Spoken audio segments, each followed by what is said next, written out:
इस वक्त की बड़ी खबर आपकी सैलरी को लेकर सामने आ रही है। सैलरी सिस्टम में 5 बड़े बदलाव हुए हैं। अब से 50% बेसिक पे जरूरी होगी, यानी कि करीब 6 दशक पुराना नियम अब से बदलने जा रहा है। 60 साल से सैलरी को लेकर जो प्रथा चली आ रही थी, उसमें अब बड़ा बदलाव देखने को मिलेगा और ये सब वेतन संहिता के तहत होगा, यानी कि मूल वेतन जिसके अंदर महंगाई भत्ता यानी कि डीए भी शामिल होता है। किसी भी कर्मचारी के कुल सीटीसी का कम से कम 50% होना अनिवार्य है। 1 अप्रैल 2026 से भारत में लगभग 6 दशक पुराना आयकर अधिनियम 1961 अब इतिहास बन जाएगा और इससे कई बड़े बदलाव भी देखने को मिलेंगे। वैसे आपको याद ही होगा कि नवंबर 2025 में देश में 4 राष्ट्रीय श्रम संहिताएं यानी कि लेबर कोड लागू किया गया और अब 1 अप्रैल 2026 से प्रभावी होने वाले आयकर अधिनियम 2025 हर बिजनेस के लिए अलर्ट मोड में आने का संकेत है। न्यूज एजेंसी एएनआई ने पेस्क्वेयर कंसल्टेंसी लिमिटेड के हवाले से बताया कि अगर समय रहते इन नियमों को नहीं अपनाया गया तो भारी जुर्माने और कानूनी पचड़ों का सामना भी करना पड़ सकता है। जो देश में 4 नए लेबर कोड लागू किए गए हैं वो नवंबर 2025 से अमल में आ चुके हैं। इसके साथ ही आयकर अधिनियम 2025 1 अप्रैल 2026 से प्रभावी हो रहा है, जो इसे दशकों का सबसे बड़ा पेरोल रिफॉर्म साइकिल बनाता है। एचआर लीडर्स, सीएफओ और पेरोल प्रोफेशनल्स के लिए तैयारी का समय अभी है, क्योंकि जो बदलाव किए गए हैं 5 बदलाव, उसके तहत जो पहला बड़ा बदलाव है वो है 50% मूल वेतन का नियम, यानी वेतन संहिता के तहत मूल वेतन किसी कर्मचारी के कुल सीटीसी का कम से कम 50% होना अनिवार्य है। इसके दूरगामी परिणाम भी देखने को मिलेंगे। पीएफ अंशदान बढ़ेगा क्योंकि ईपीएफ की गणना अब इसी बदले हुए वेतन पर होगी। ईएसआई की पात्रता सीमा में बदलाव से ज्यादा कर्मचारी इसके दायरे में आएंगे।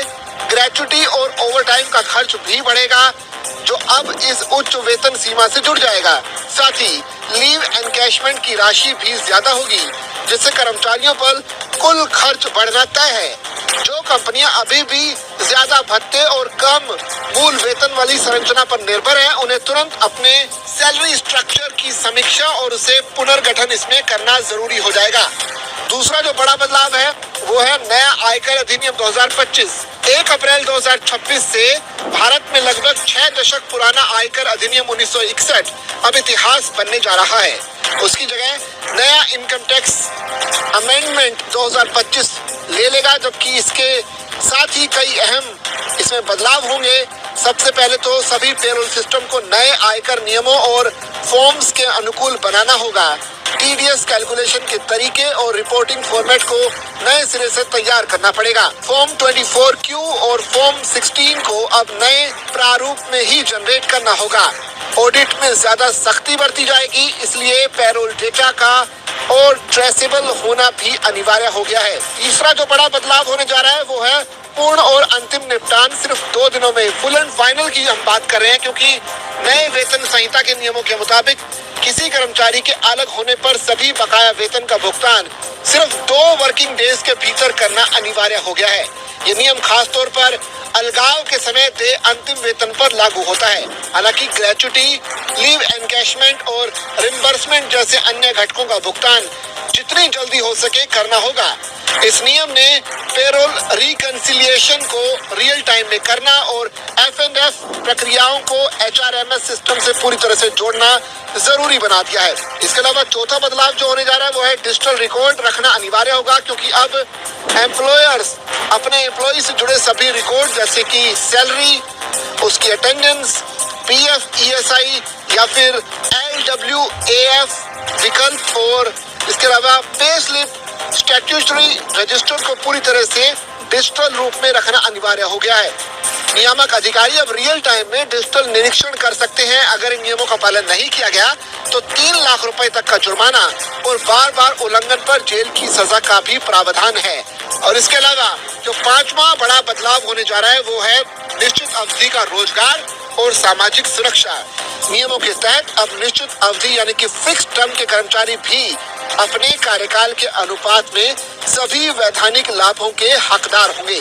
सबसे बड़ा बदलाव यह है कि अब सिर्फ 1 साल की सेवा के बाद से ही वो ग्रेच्युटी के पात्र हो जाएंगी, जबकि पहले इसके लिए 5 साल का नियम था।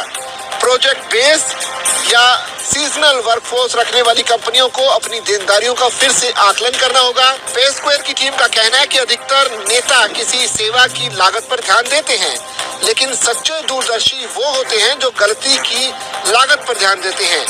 2026 में ये गणित पूरी तरह से बदल गया है। अनुपालन में चूक का वित्तीय और प्रतिष्ठात्मक बोझ अब इतना भारी हो गया है कि वो खुद से करना अब सबसे महंगा विकल्प भी बन गया है।